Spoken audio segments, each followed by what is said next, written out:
FINRA is reconsidering one of the most rigid rules in broker-dealer regulation, the prohibition on performance projections. Let's talk about Rule 2210. So it's historically banned projected returns, targeted performance, and forward-looking statements. And the reason was simple. Investors, especially retail investors, tend to treat projections as promises, right? The Bible truth. And FINRA is now proposing to allow projections across a variety of different areas, individual securities portfolios, investment strategies, but only if they meet a key standard.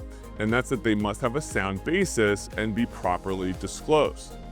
Now, this is a pretty big regulatory shift. This isn't deregulation, but it is a shift in the posture of how FINRA has looked at projections. The rule moves away from, you cannot say this and you cannot say all of these types of things, to you might be able to say some of these things, but you have to prove it and contextualize it the right way.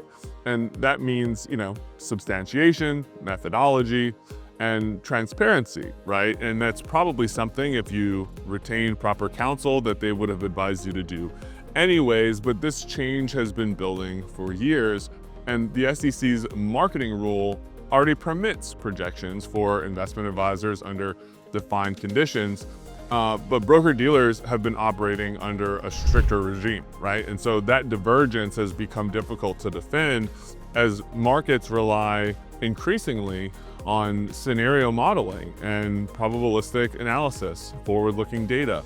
And I think also as we get better data and we're leveraging AI, I think FINRA is understanding that we need to close that gap a little bit. And so I think for just practical context for viewers, first for firms, this expands what can be communicated. You can present more sophisticated analyses.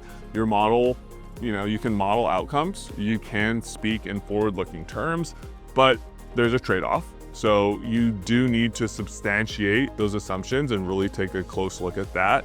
You need to properly explain the methodology, disclose any potential limitations or uncertainty that could exist, and you need to build supervisory systems around all of it.